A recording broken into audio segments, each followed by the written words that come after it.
बायजीद बुस्तामी रहमहुल्लाह ने अल्लाह से कहा है, अल्लाह जो तेरी सिफ्त मुझे नजर आती है मैं वो अपना लेता हूँ। जब तेरा हिल्म मैं सुनता हूँ तो मैं हिल्म के अपनी बसात के मुताबिक जो है मुरक्का बन जाता हूँ, मगर मैं अपनी हैसियत देखता हूँ, तेरे हिल्म को देखता हूँ तो मुझे शर्म आ जाती, मैं कहाँ और तू कहाँ, तेरे हिल्म की अजमतें कहाँ और मेरी। फिर जब मैं तेरा इल्म देखता हूँ तो मैं आलिम जब बन के तो अपने इल्म का मैं जब मवाजना करता हूँ तो मैं देखता हूँ तेरा कहाँ और मैं कहाँ। इस तरह मैं सारी जो सिफ्तें तेरे अंदर हैं वो मैं मेरे अल्लाह अपनाने की कोशिश करता हूँ, मगर जब तेरी शान देखता हूँ तो अपनी मुझे भूल जाती। मैं चाहता तो तेरा तकर्रुब हूँ, तू मुझे बता फिर तेरा तकर्रुब जो है वो मैं कैसे हासिल करूँ। वो तो सिफ्तें मैं अपनाता हूँ जो तेरे अंदर जो तू पसंद करता है। ये रोयत रब्बानी कलाम रब्बानी हो रहा है। तफसीर कबीर में उसने लिखा है, बस अल्लामा आलूसी ने भी की। तो अल्लाह ने कहा मुझे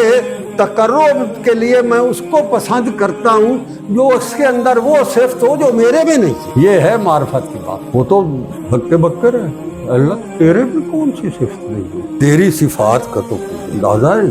तू फरमा रहा है मुझे वो प्यारा लगता है जिसके अंदर वो सिफ्त है जो मुझ में नहीं है, ये क्या हुआ। तो मेरे रब ने इरशाद फरमाया जो बंदगी है ये वो सिफ्त है जो मुझ में नहीं है, मैं मखलूक में देखना चाहता, मैंने अपने लिए नहीं रखी। मेरे अंदर बंदगी तो नहीं है, मैं तो किसी का मुताज, मैं तो मुतकब्बिर हूँ, मैं तो मालिक हूँ, मैं तो खालिक हूँ, मैं तो कायनात का रब। तो मैंने ये बंदगी रखी ही अपने मुकर्रबीन के लिए, जो जितना ज्यादा बंदगी का पाकर होगा उतना ज्यादा मुझे प्यारा लगे। तू बाकी सिफ्तें छोड़ बंदगी का, तू कहाँ पहुंच सकता है मेरे। ये सही तसव्वुफ है, ये होते हैं कलाम रब्बानी, रोयत रब्बानी के नजारे, वहां से ये जोहर मिलता।